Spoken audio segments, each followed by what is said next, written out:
Pertama tentu, pelarangan ekspor atau tidak dibolehkannya ekspor, biji boksit. Itu kita harus, runtun dulu pada Undang-Undang Nomor 4 Tahun 2009, yaitu, kalau tidak salah 2014 itu sudah tidak boleh ekspor. Mhm. Jadi awalnya di sana. Jadi sebenarnya pengusaha itu pada saat itu, diperbolehkan ekspor hanya sampai dengan 2014.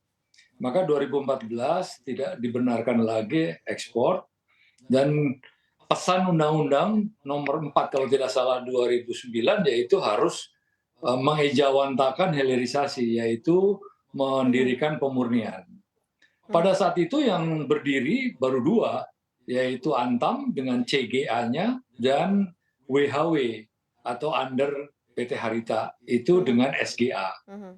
Dan semua pengusaha pada waktu itu, pengusaha boksit, kolaps. Karena apa? Karena begitu dia dihentikan di 2014, banyak pengangguran dan lain sebagainya.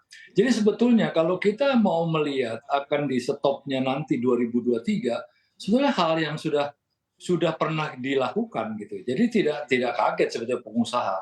Hanya memang yang sampai dengan 2023 itu adalah pengusaha-pengusaha terpilih, Mhm. bukan pengusaha boksit secara keseluruhan. Kenapa saya bilang terpilih?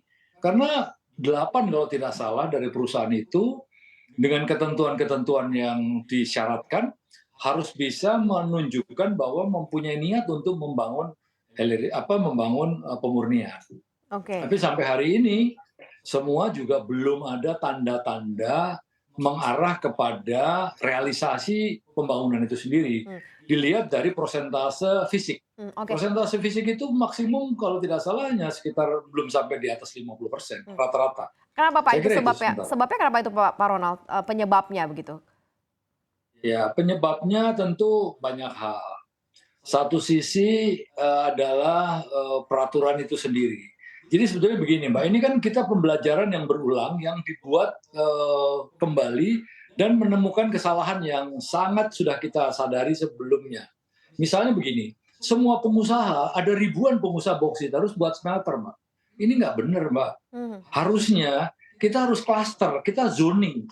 Kita zoning di mana material balance itu ada, berapa banyak smelter itu harus berdiri di pada zoning itu.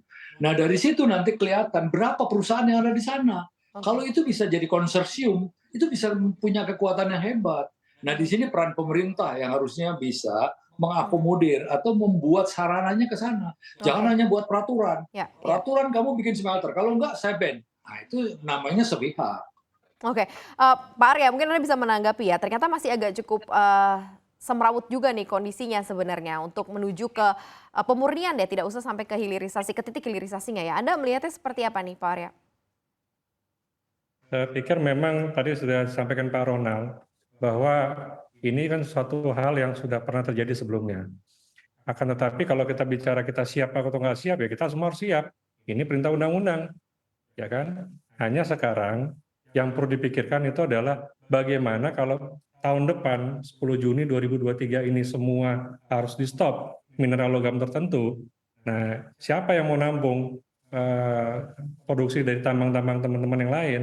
Karena tentunya kan masing-masing nih punya punya minimum apa namanya sudah punya maksimum kuota ya, bahwa misalnya di WHW sekian juta ton inputnya, di Bintan Alumina Indonesia juga punya sekian juta inputnya. Mhm. Sedangkan produksi kita aja sudah melebihi dari 32 juta ton setiap Oke. tahunnya. Nah, ini mau dimanakan. Jadi ini harus menjadi satu concern menurut saya. Kita perlu duduk bersama dengan pemerintah, karena kan sebenarnya gini, di dalam undang-undang itu kan juga sebenarnya juga bisa ada celah bahwa mineral logam tertentu. Mhm. Ya mungkin kalau memang bisa boksit nanti akan dipanjangkan Oh, oke. sampai kesiapan apa namanya penggilangan atau refinery maupun smelter yang ada nanti sudah tercukupi. Contohnya misalnya di Mempawah kita Mhm. harapannya 2024 atau 2025 sudah beroperasi, Mhm. sehingga nanti kita bisa mengirimkan suplainya nanti ke sana. Saya pikir gitu, Oke, Mbak Marina. solusi cepatnya seperti apa atau percepatan yang bisa dilakukan? Karena kalau kita hitung mundur 10 Juni itu nggak sampai setahun lagi ya, kurang lebih 9 bulan nih waktunya. Berarti kan memang harus ada fast track yang dilakukan nih, Mas Arya.